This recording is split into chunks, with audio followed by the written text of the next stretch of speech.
The Midnight Florist. In a city that never truly sleeps, there are corners where time seems to slow down. One of those corners belonged to Oliver. He was the owner of the Midnight Petal, a flower shop that only opened its doors when the sun went down.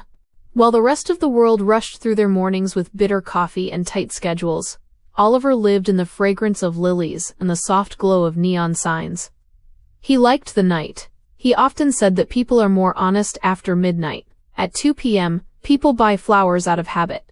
At 2 a.m., they buy them out of deep emotion, guilt, passion, or a sudden realization that they've been lonely for too long. Oliver thought he had seen every kind of night owl.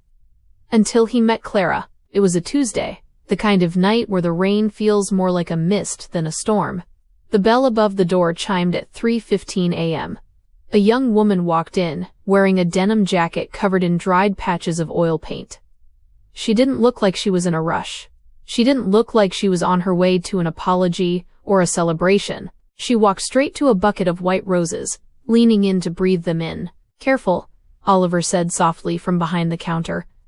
"The white ones are shy. They lose their petals if you breathe on them too hard." The woman looked up and smiled. "I think they're just tired of being looked at all day." "It's a lot of pressure, being a rose," Oliver laughed. It was the first time someone had empathized with his inventory. "I'm Oliver, Clara," she replied. "I'm an artist. Or at least, I used to be. For the last 3 months, my canvases have stayed white.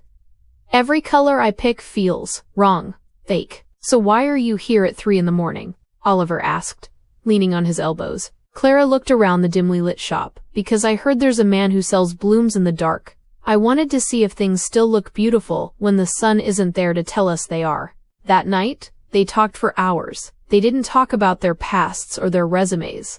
They talked about the way the city looks when the streetlights reflect in puddles, and how some feelings don't have names in English. By the time the first gray light of dawn touched the window, Clara left with a single blue hydrangea. She came back the next night. And the night after that, the Midnight Petal became their sanctuary. While the city slept, Oliver taught Clara the language of flowers, how lavender means devotion, and how yellow tulips are a sunshine of a hopeless sort.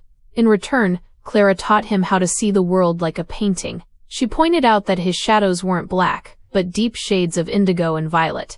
A month passed. The 3 a.m. regular was no longer just a customer. She was the heartbeat of the shop.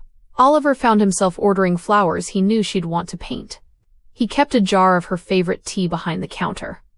He was falling in love, not with a girl in the sunlight, but with a soul in the shadows. Then, one Monday, the bell didn't chime. Oliver waited. 3 a.m. passed. 4 a.m. By 5 a.m. he was staring at the door, the silence of the shop feeling heavier than ever before. She didn't come on Tuesday. Or Wednesday. Oliver felt a strange, hollow ache. He realized he didn't have her number. He didn't know where she lived. In the world of the night, people appear and disappear like dreams. He feared she had simply woken up. On Friday, a courier arrived just as Oliver was opening the shop. He handed over a large, flat package wrapped in brown paper. Oliver opened it with trembling hands. It was a canvas. It wasn't a painting of flowers. It was a portrait of him. But he wasn't in his dark shop. Clara had painted him standing in a field of wild sunflowers, bathed in the brightest, most unapologetic midday sun. He looked happy. He looked warm. Tucked into the frame was a small note. "I found my colors again, Oliver, but I found them because you showed me that even in the dark, things are still blooming. Come see the sun with me?" Below was an address for an art gallery and a time, 12 p.m. Noon. For the first time in 5 years, Oliver didn't go home to sleep when the sun came up. He stayed awake. He put on his best coat, locked the door of the Midnight Petal, and walked out into the bright, noisy, crowded afternoon. The sun was blinding, and the city was loud, but as he saw Clara standing in the middle of the gallery waiting for him, Oliver realized he wasn't a midnight person after all. He was just someone who had been waiting for the right light to see by.